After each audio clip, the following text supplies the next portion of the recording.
Drew Hendricks here. I'm the host of We Fixed Real Estate. Today's topic, we were sitting here, Fred and I, earlier today, playing with Bard.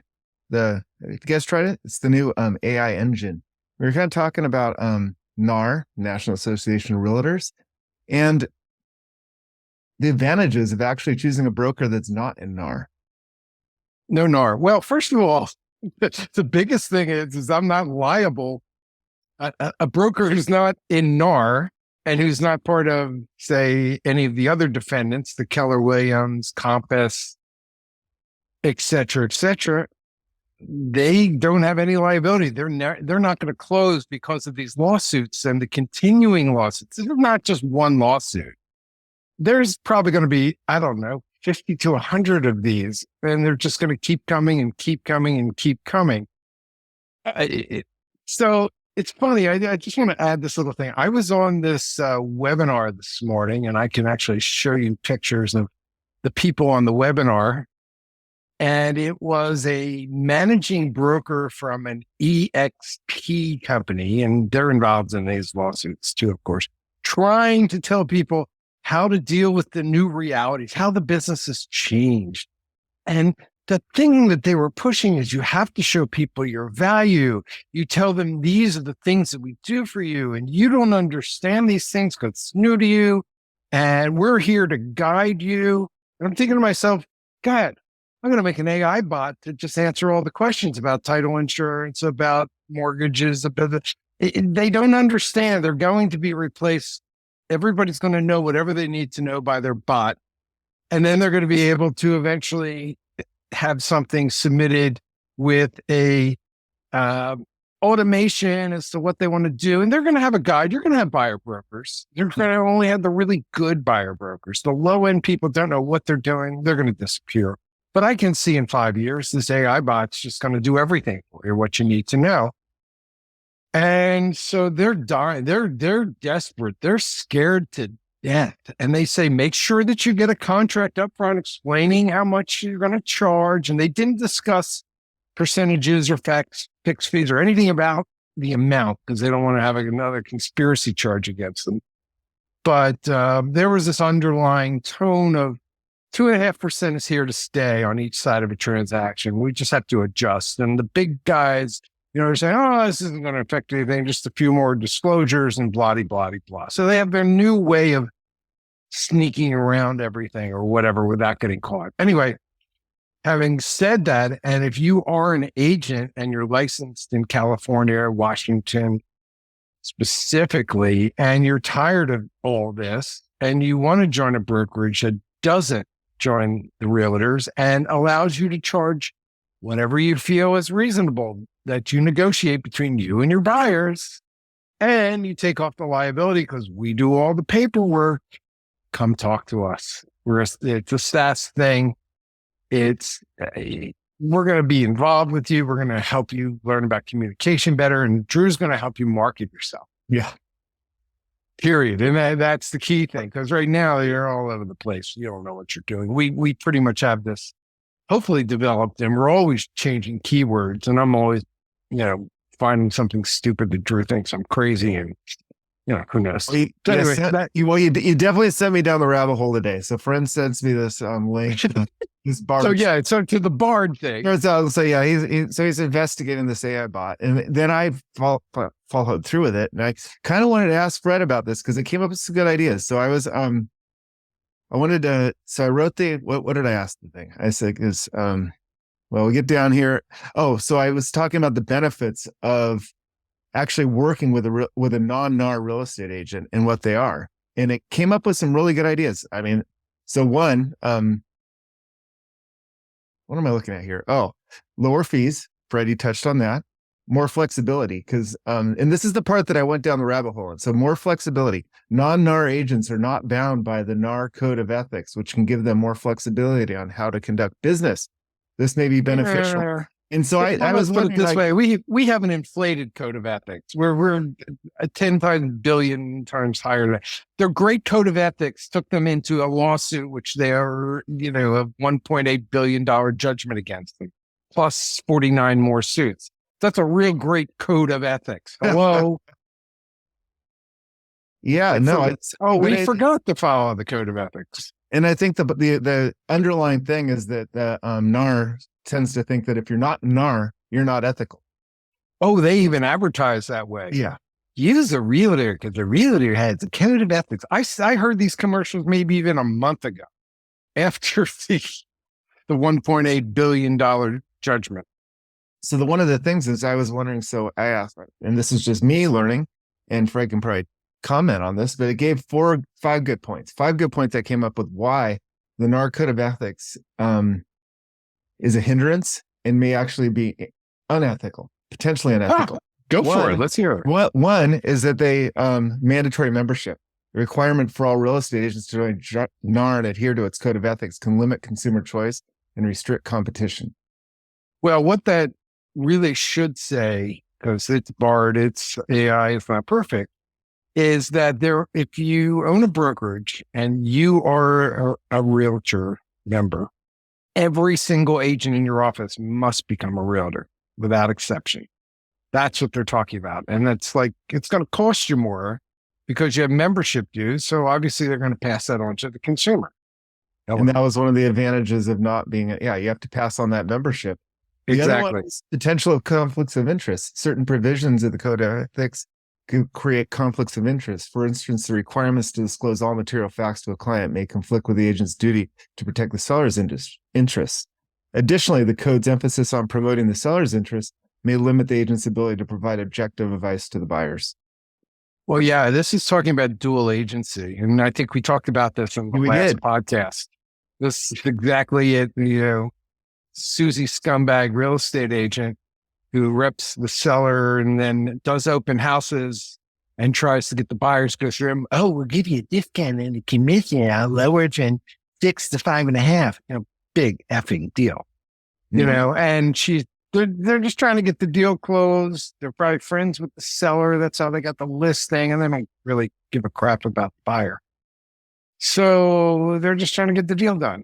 And these are the deals where you have problems later down the road. Not every dual agency deal is a mess, but see who the agent is, feel them out, ask them why they're going to do dual agency.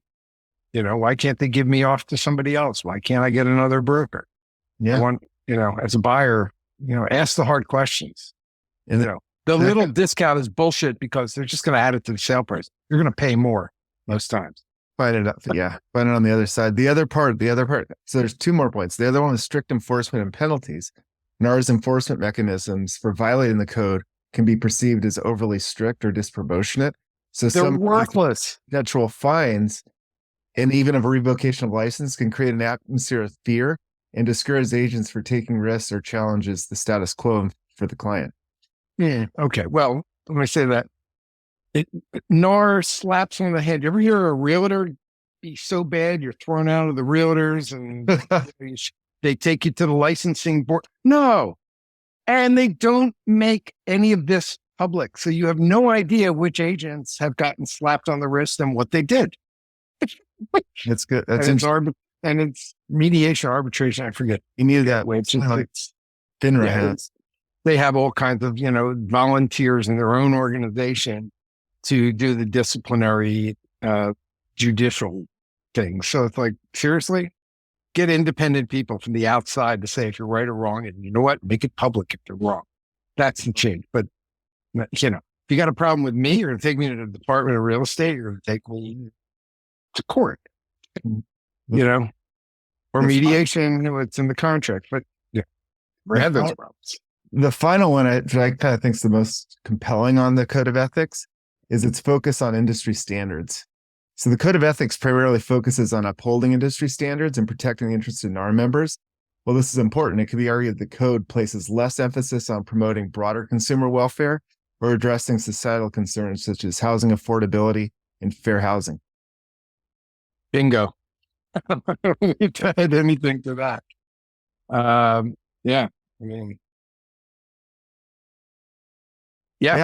No more comments on that, right?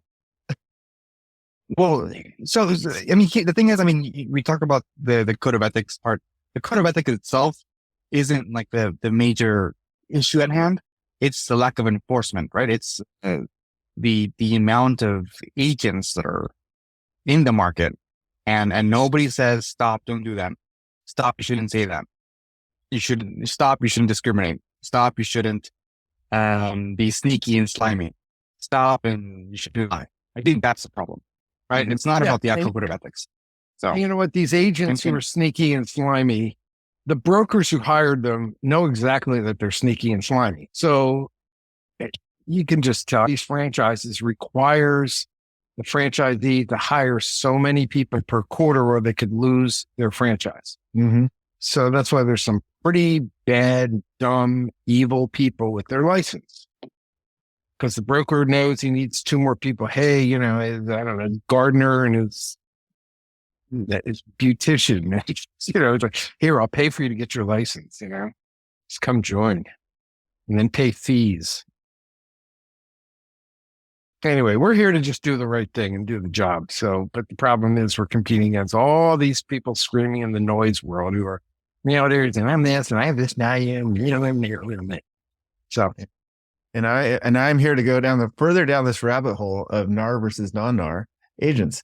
So then I went down and go ahead. So then I went down, I had to ask another question. I'm like, so what are these benefits of working with, of a non-NAR agent? And you're going to like this because this is some of the stuff we talk about all the time on your site. Number 1, technology adoption. Non-NAR agents may embrace innovative technologies and marketing strategies that are not as prevalent among NAR members. Emphasize a tech-savvy approach, leveraging modern tools to enhance the client experience and achieve better outcomes. That came straight from the sky above, or the AI bot. Le cloud, as they say in France. Next one, transparency and honesty. And then the next one, client-centric approach, because they can prioritize a client-centric approach, putting the client's needs above some of the Yeah, we're all about the, telling you we can barely do anything and then just come up and get it done. It's just, what is that old line, under promise and over deliver, something like that. That's what we try to do because it's fun to do it. And it's fun. So the other thing, so we went down the rabbit hole, and thank you very much, Fred. It's given us a lot of food for thought for crafting the message.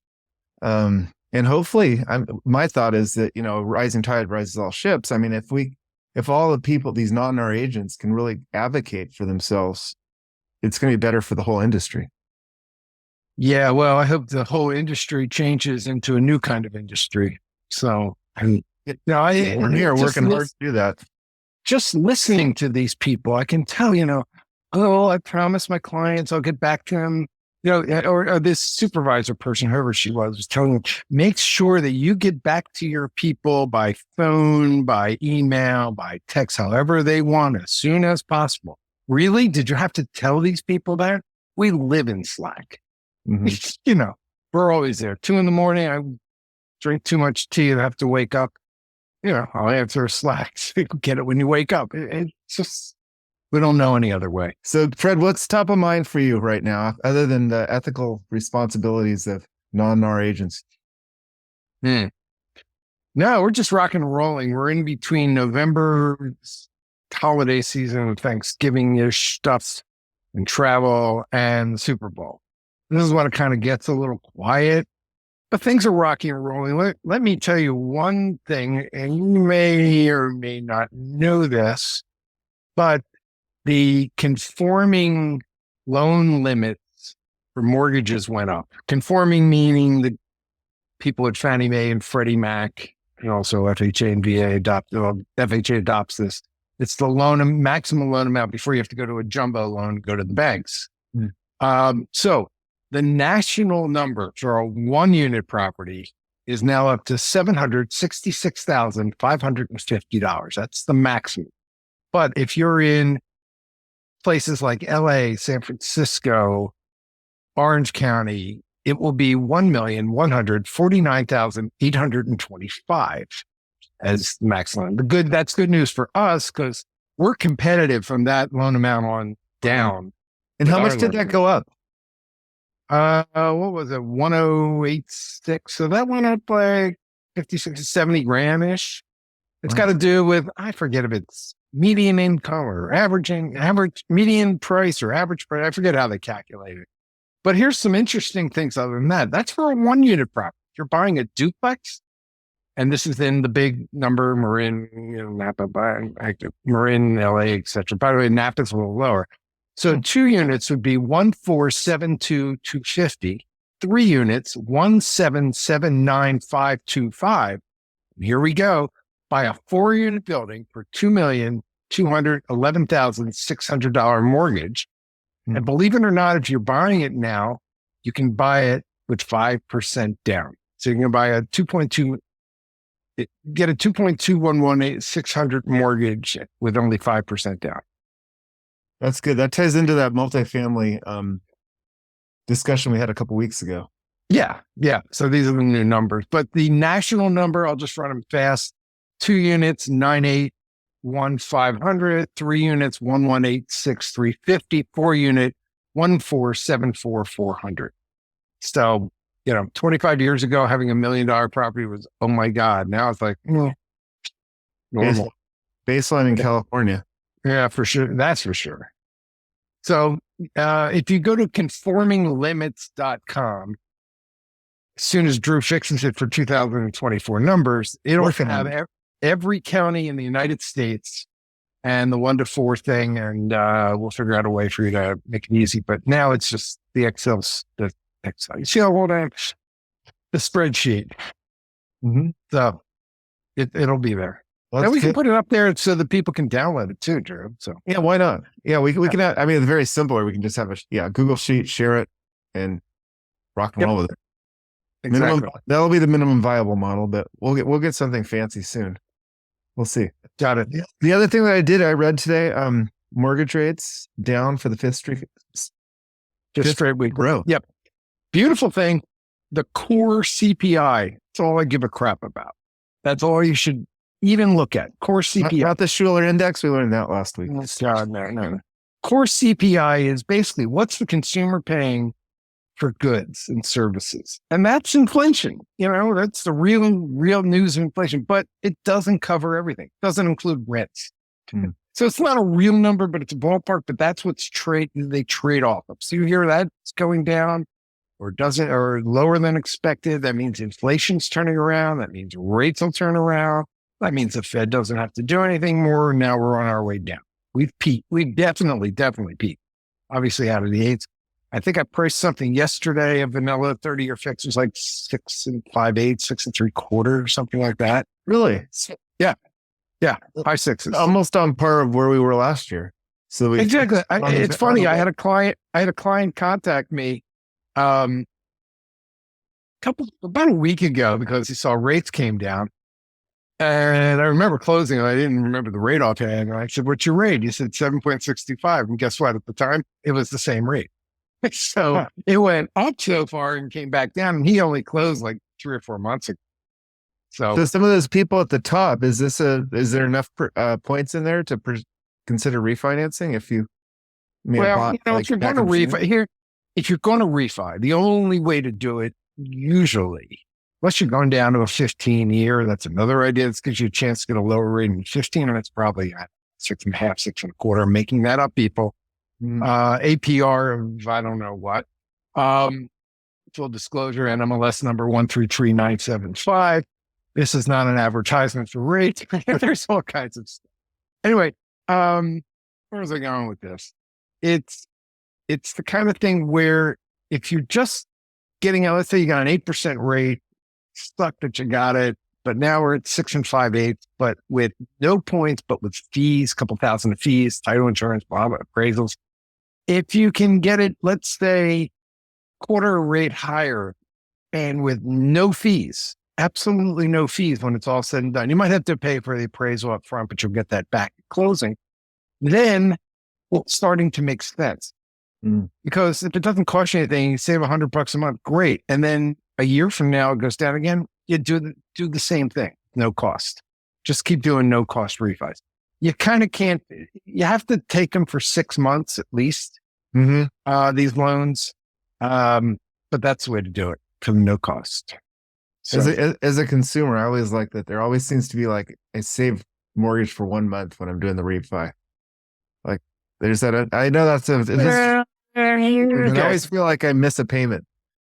Well, you do, but you don't. So if you settle it in November, your first payment is January. So you didn't have to make a payment in December. But when you refi, so that's when you refi, you get that extra month off. But you owe interest for every day you have the money. Trust me. In the long run, it doesn't pay off. But it's 6.5 to cash flow, I've always liked that. Yeah, but it works. But yeah, it just has to make sense. Make sure the lender you talk to doesn't have any junk fees. They're all going to have an underwriting fee, which I find repulsive. And some of our lenders are up to like $1,200 for this underwriting fee. It's just another way of making money. What does the underwriting fee do? Is it like a current stock? It's document preparation fee, underwriting fee. There's some other names they call these. Admin fee. Are they putting fuel surcharges in there? It's like fuel surcharges. Yeah, it's exactly what it is. But you're fully disclosed this up front. But again, if you do a no-cost mortgage, you're going to have the cost. You're just going to get a higher rate to cover the cost. That's all. Hey, closing thoughts as we wrap down episode something of We Fixed Real Estate? This is 6? 7. Of this season? 7? 7. What are we? Season 3? Season 4? I forget. Go listen to some of our old ones. Because they're fun too. They're all, you should see all the, I don't know, words in those, I think. All right. No, we've got them all up there. There's about 24 episodes. You guys all got to kind of go back and just kind of see the evolution. There's a lot of just really interesting dialogue, especially between Fred and René, who have a synergy, but yet a great, I don't know the right word, but they show both sides of the same coin very well, unlike any two guests that I've had. Yeah, thanks. Yeah, we bicker and we agree on stuff and we disagree on stuff. Yeah. And check back next week. René's going to be fit, ready for action. And yeah, we're going to see the physical René. Great. So that will be next week, people. Have a great week. See ya.